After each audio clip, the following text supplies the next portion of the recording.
텔레비전 광고는 사람에게 큰 영향을 미칩니다. 게다가 그 광고에 재미있는 노래가 붙어 있으면 그 효과는 훨씬 커집니다. 이렇게 크게 영향을 끼치는 것 중에 하나가 작년부터인가 유행하게 된 생각대로 하면 되고 그겁니다. 내 생각대로 하면 된다는 것은 아직 올곧게 자신의 사고가 형성되지 않은 사람들에게는 무엇이든지 내 마음대로 해도 된다는 방종을 키워주는 결과를 가져올 것입니다. 사람은 누구나 제 마음대로 하려는 성향을 갖고 있는데 이런 성향을 격려하면 어떤 결과를 가져올지 보지 않아도 확실합니다. 무엇이든 자기 생각대로 해서 다른 이들에게 유익을 끼치며 사회에 도움을 줄 만한 사람은 하나도 없습니다. 사람은 누구나 불완전하고 죄악에 물들어 있기 때문입니다. 따라서 우리는 내 생각대로 하려면 안 됩니다. 적어도 그리스도인은 자신의 생각이 하나님 말씀의 가르침에 맞는지를 살펴보고 그 가르침대로 생각하고 행동해야 합니다. 사람의 마음에는 생각의 모양을 형성하는 틀이 있습니다. 이것을 사고 구조라고 합니다만 비유적으로 말하자면 생각 재봉틀입니다. 그런데 이 재봉틀이 고장이 나서 이상한 생각을 자주 만들어냅니다. 모든 사람들이 가진 생각 재봉틀은 심각한 고장을 갖고 있습니다. 그래서 어떤 생각은 악하고 어떤 생각은 삐뚤고 또 어떤 생각은 한쪽으로 치우쳐 있기 마련입니다. 그래서 사람들은 하나님 말씀을 보면서도 종종 그릇되게 때론 삐뚤게 또는 한쪽으로 치우치게 생각하고 이해하게 됩니다. 기독교인들 중에서 구원에 관한 생각은 크게 둘로 나뉩니다. 하나는 사람이 하나님께 구원을 얻으려면 무엇인가를 해야 한다는 생각입니다. 아무것도 하지 않고 어떻게 하나님의 구원을 얻을 수 있느냐는 생각입니다.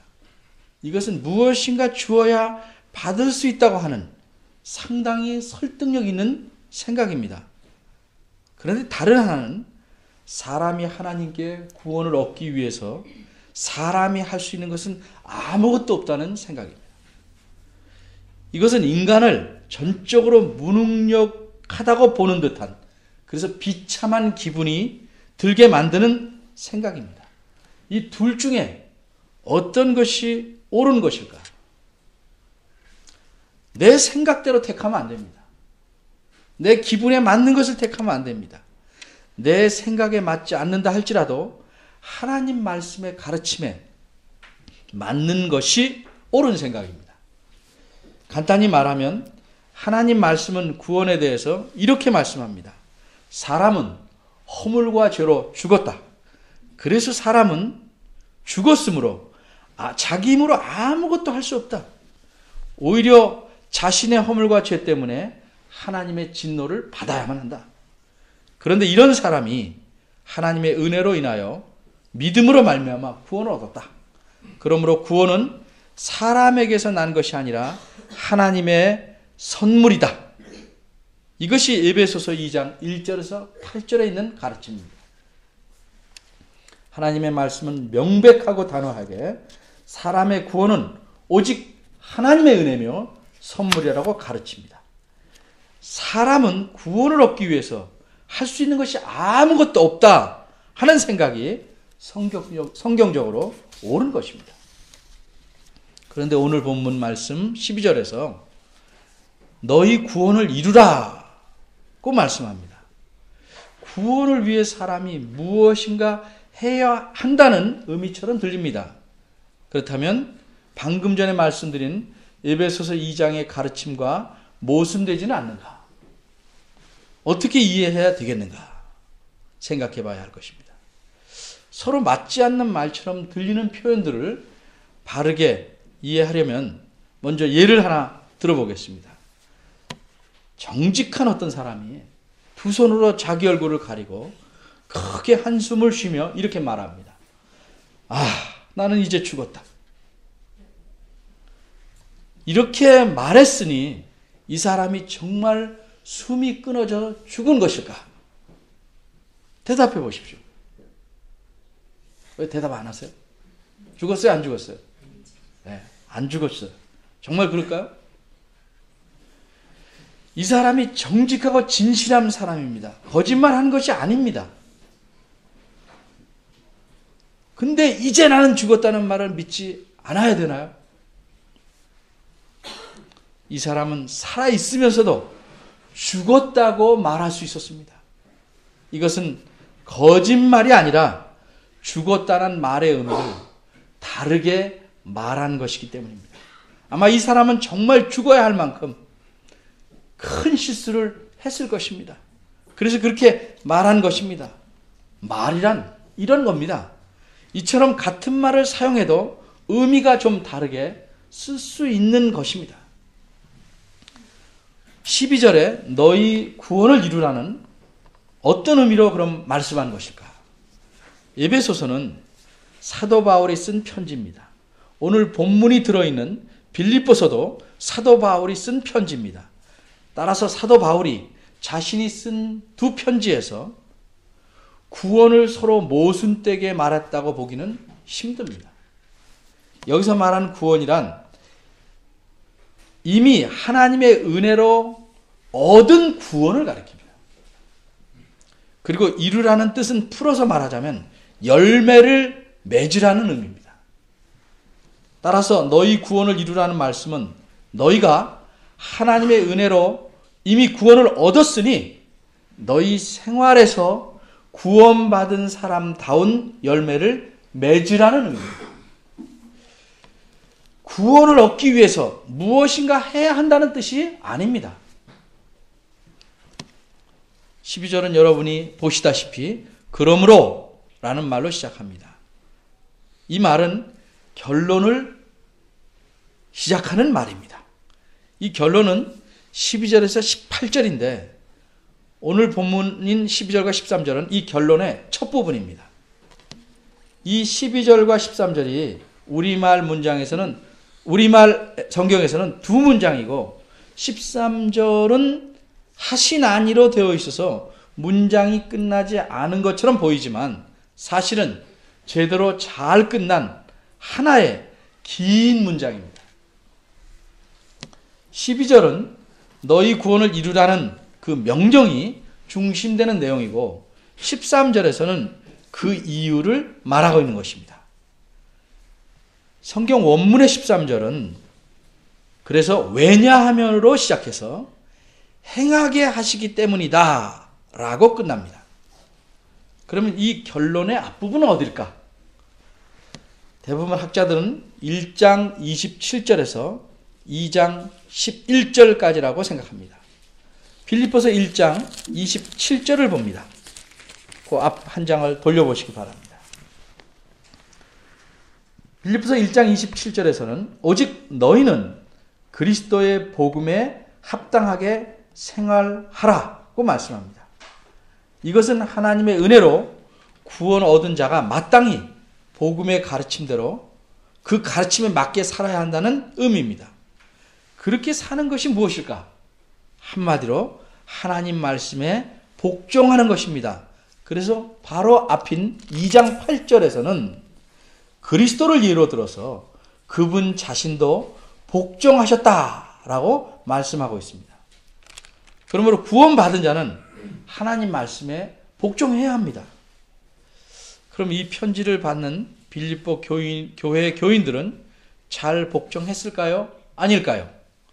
오늘 본문 12절을 보면 너희가 나 있을 때뿐 아니라 더욱 지금 나 없을 때에도 항상 복종하여 라는 표현이 있습니다.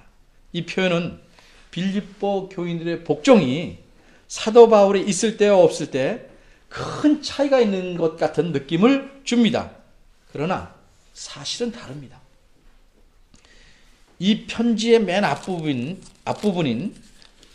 빌립보서 1장 1절에서 3절을 보면 알 수 있듯이 사도 바울은 빌립보 교우들을 생각하면 생각할 때마다 하나님께 감사하고 기뻐합니다. 그 이유는 1장 5절에 이렇게 쓰여 있습니다. 첫날부터 이제까지 복음에서 너희가 교제함을 인하니라. 이 말씀은 적어도 교회가 세워진 처음부터 지금까지는 빌립보 교회 전체가 하나님 말씀에 잘 복종해 왔다는 의미입니다. 오늘 본문에서도 바울은 이런 사실을 말합니다. 그 2장 오늘 본문 12절 앞부분을 원문의 순서대로 옮기면 이렇습니다. 그러므로 나의 사랑하는 자들아, 항상 너희가 복종해 온 것과 같이, 이렇게 말합니다. 이들은 누구에게 복종했습니까? 물론 하나님에게 복종했습니다. 그러면 하나님에게 복종한다는 것은 구체적으로 어떻게 하는 것입니까? 직접 하나님의 음성을 귀로 듣습니까? 아니면 직접 계시를 받습니까? 혹 그런 사람이 있다 할지라도 그가 들은 음성과 받은 계시가 과연 하나님에게서 온 것임을 어떻게 공적으로 확신할 수 있겠습니까? 하나님에게 복종한다는 것은 그분께서 이미 공인된 자기 선지자들과 사도들을 통해 전달하거나 기록한 하나님 말씀, 즉 성경 말씀의 가르침에 복종하는 것을 뜻합니다. 빌립보 교회는 이 가르침을 사도 바울을 통해 배웠고 사도 바울이 전하고 가르친 말씀을 하나님 말씀으로 받고 복종했습니다. 이처럼 그들은 사도의 가르침에 복종함으로써 하나님께 복종하는 것입니다. 이들은 몇 번 복종하다가 그만둔 것이 아닙니다.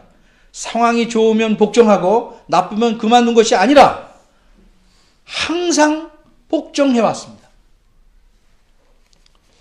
요즘 전부터도 그렇지만 목사님은 하나님의 사자라고 하면서 목사님 말씀에 무조건 복종해야 한다고 말하는 사람들이 있습니다. 반면에 목사도 성도이므로 하나님에게만 복종해야 한다고 하면서 목사의 말은 전혀 듣지 않는 사람들도 있습니다. 목사님 말씀은 곧 하나님 말씀이라고 하면 안 되듯이 목사의 말은 사람의 말뿐이라고 하면서 목사의 정당한 말과 지도에 복종하지 않는 것은 하나님 말씀에 불순종하는 그릇된 일입니다. 나쁜 목사들과 가짜 목사들도 꽤 있겠지만 목사의 성경적인 가르침과 지도에 복종하지 않는, 그래서 하나님께 복종하지 않는 결과를 만드는 나쁜 교인들과 가짜 그리스도인들도 적지 않습니다.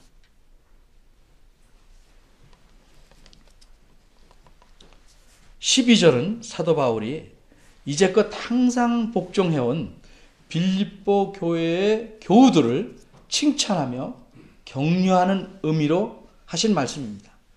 사도는 이렇게 부드럽게 그러나 분명하게 명령합니다. 내가 너희와 함께 있거나 없거나 항상 너희 삶에서 구원받은 자다운 열매를 맺어라. 특히 이 명령은 계속 하라는 명령입니다. 어쩌다 한 차례씩 열매를 맺어봐라 하는 것이 아니고 항상 계속해서 열매를 맺으라는 명령입니다. 하나님께서 주시는 구원은 비유하자면 씨앗과 같습니다. 일반적으로 씨앗을 심으면 씨앗은 살아있으니까 시간이 지나면 싹이 나고 나무가 되어서 열매를 주렁주렁 맺게 됩니다. 그러나 사람이 씨앗이 자라나도록 물과 햇빛과 양분을 공급하지 않으면 열매를 맺을 만큼 자라지 못합니다.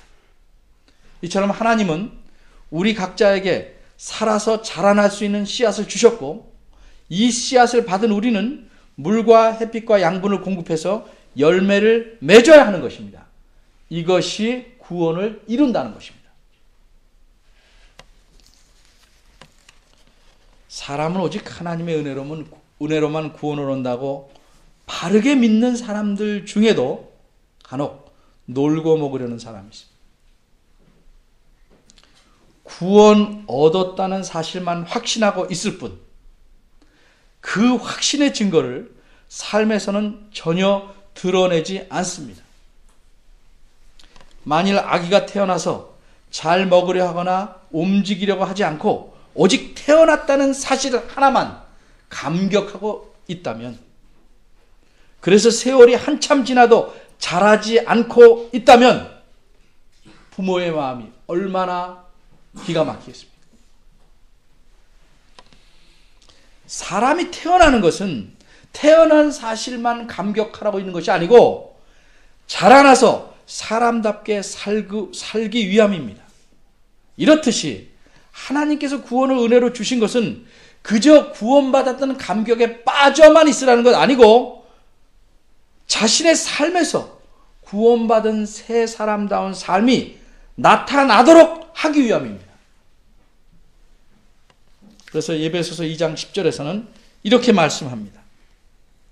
우리는 하나님의 만드신 바라 그리스도 예수 안에서 선한 일을 위하여 창조된 자니, 이 선한 일들은 하나님이 전에 예비하사 우리로 그 선한 일 가운데서 행하게 하려고 하십니다.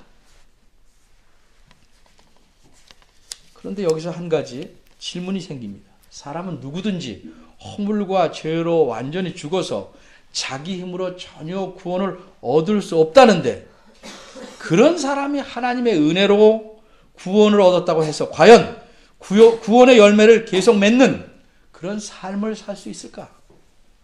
과연 그런 능력이 구원 얻은 사람에게 갑자기 생기기라도 한 것인가? 이 질문의 답은 그렇답니다. 그렇다. 그러면 그 이유는 무엇인가? 바로 이 질문에 대한 대답이 13절입니다. 그래서 13절은 원문에서 왜냐하면이라고 시작합니다. 13절은 한마디로 너희 안에서 일하고 계시는 분이 계시기 때문에, 일하시는 분이 계시기 때문에 너희가 구원을 이룰 수 있다고 말하고 있는 것입니다. 그분이 누구신지를 강조하기 위해서 원문에서는 맨 앞에 놓습니다. 이렇게 그분이 하나님이심을 강조하고 있습니다. 반면에 우리말에서는 하나님이 너희 안에서 행하는 일이라고 표현하지 않고 하나님을 뒤로 놓아서 너희 안에서 행하시는 이는 하나님이시다 라고 표현함으로써 강조합니다. 여기서 행하신다는 것은 그저 단순하게 아무도 모르게 조용히 무엇인가 하고 있다 하는 의미가 아닙니다. 여기서 행한다는 말은 강력하게 일하신다는 뜻입니다. 하나님은 허물과 죄로 완전히 죽은 자들을 살려내셨습니다. 완전히 죽었던 자들이 하나님의 은혜로 새 생명을 얻어서 살아났습니다. 이것이 구원의 의미입니다. 이처럼 하나님께서는 죽은 자를 살리시는 능력을 가지셨습니다. 이런 능력으로 구원 얻은 자들 안에서 역사하십니다. 매우 강력하게 역사하십니다. 그러기에 능히 구원 얻은 자가 자신의 구원을 삶에서 이룰 수 있는 것입니다. 좀 더 구체적으로 하나님께서는 어떤 일을 하고 계시는가? 우리 안에서, 구원받은 자들 안에서 어떤 일을 하고 계실까? 13절은 두 가지를 알려줍니다. 하나는 소원을 갖도록 하시는 일입니다. 소원을 두고, 이게 그 뜻입니다. 그런데 여기서 의미하는 소원이라는 것은 단순히 사람이 무엇을 바라고 원하는 것을 뜻하지 않습니다. 그 이상입니다. 사람이 갖는 온갖 소원을 의미하지도 않습니다. 사람은 수많은 소원을 갖기도 합니다. 그런데 이런 소원들이 악하거나 몹시 이기적인 것일 때가 많습니다. 이런 소원은 결단코 하나님이 갖도록 하신 것이 아닙니다. 자신의 악한 마음과 생각에서 만들어낸 것입니다. 품어낸 것입니다. 누가 열심히 공부해서 상을 받았을 경우에 어떤 사람이 나도 저런 상을 받았으면 좋겠다 소원합니다. 여기까지는 괜찮다고 일단 볼 수 있습니다. 그런데 그렇게 소원하면서 공부는 열심히 하지 않습니다. 그렇다면 결국 그의 소원은 욕심일 뿐이고 공부 안 하는 것은 게으름입니다. 소원만 갖고 소원을 이루기 위해서 애쓰지 않음으로써 그 사람은 자신의 욕심과 게으름이라는 두 가지 추한 면을 다 드러낸 셈입니다.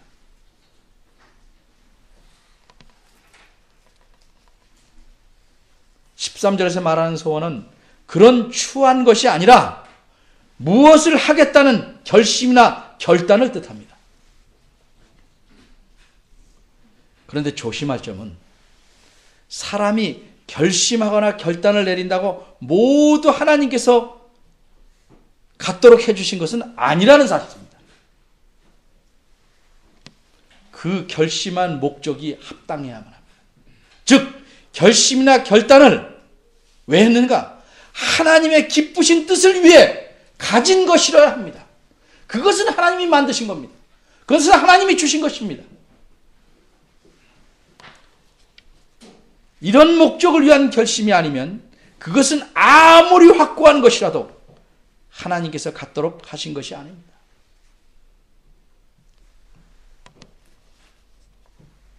하나님께서 구원받은 자 안에서 강력하게 행하시는 또 다른 하나의 일은 우리말 성경에는 행하게 하시나니로 표현했는데 그 결심을 실천하게 하는 것입니다. 하나님의 기쁘신 뜻을 위해 굳건한 결심을 갖게 하시고 그 결심을 실천에 옮길 수 있도록 하시는 것이 하나님께서 구원받은 자 안에서 행하시는 일입니다. 하나님의 기쁘신 뜻이란 그럼 무엇인가? 한마디로 하나님이 기뻐하시는 목적입니다. 이것은 구원의 완성입니다. 구원의 완성, 이것을 풀어 말하면 첫째로 구원받은 자들 모두가 그리스도를 닮아가는 것입니다. 닮게 하는 것입니다. 둘째로 이런 사람들로 구성된 하나님 나라를 세우는 것입니다. 이것이 구원의 완성입니다. 하나님께서 구원하신 자를 모두 그리스도를 닮도록 성숙하게 하셔서 이들과 함께 거하시고 그들에게 온전한 복종을 받으시고 그들을 공의와 사랑으로 다스리는 하나님의 나라를 이루시는 것, 이것이 하나님께서 세상을 지으시고 구원하시는 목적입니다. 이 목적을 위해서 내 자신의 삶을 헌신하겠노라 결심하고 이 결심대로 힘써 살아가도록 능력을 주시는 분이 하나님이십니다. 왜 그렇게 못 삽니까? 아무런 결심이 없습니다. 자신의 욕심에 따른 결심만 강화합니다.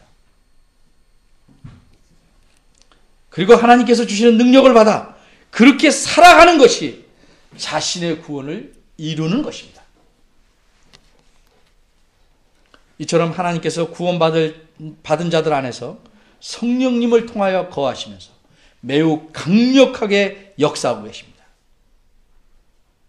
그러니 구원받은 자는 어떤 태도로 자신의 삶에서 구원을 이루어야 하는가? 그래서 12절은 두렵고 떨림으로라는 표현을 쓴 것입니다.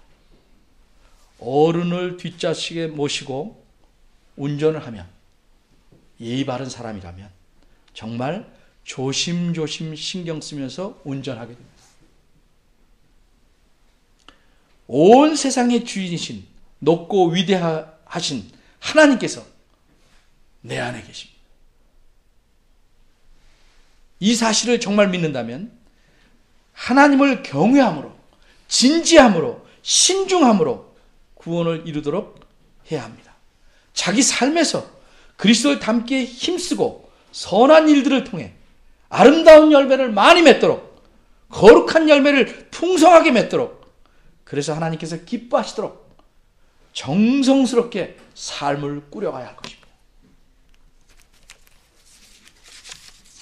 그러나 안타깝게도 많은 사람들이 그리스도를 닮는 일에는 관심이 없습니다.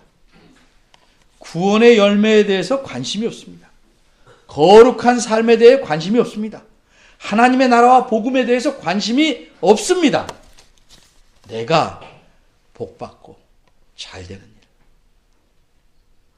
내 가족이 잘되는 일, 내 사업이 잘되는 일, 내 체면 구겨지지 않게 내가 나가는 교회도 외적으로 번듯해지는 일, 이런 일 등등에 주로 관심을 가질 뿐입니다.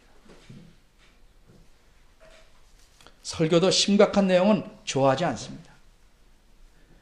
그저 달콤한 사탕처럼 감미롭고 마음의 위로를 주는, 언제든지 떨쳐낼 수 있는 부담이 없는 설교, 부드러운 내용만을 좋아합니다. 자신이 스스로 판단해서 불편하거나 손해보거나 고난을 당해야 할 일들은 미리 다 피해버립니다.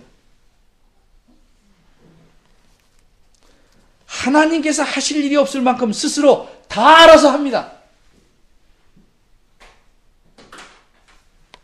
그래서 강력하게 내 안에서 역사하시는 하나님마저도 내가 구석방의 노인처럼 밀쳐 넣고 맙니다. 그러나 결코 잊지 마십시오. 하나님의 기쁘신 목적, 즉 힘써 그리스도를 닮으며 하나님 나라와 하나님의 의를 위해 살겠다는 강한 결심과 실천이 없으면, 하나님 말씀에 대한 철저한 복종이 없으면, 그래서 삶의 열매가 없으면 그 사람은 구원받은 그리스도인이라고 할 수 없다는 사실. 기도하겠습니다.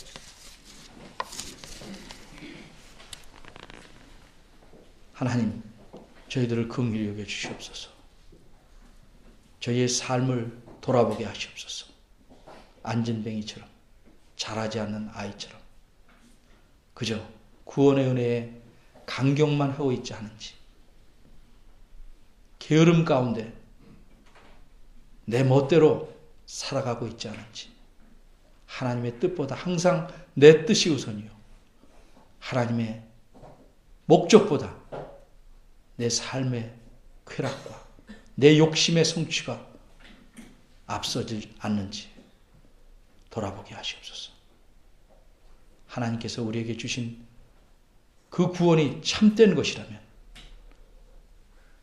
우리 삶에서 그 열매를 맺도록 저희를 깨닫고 가르치셔서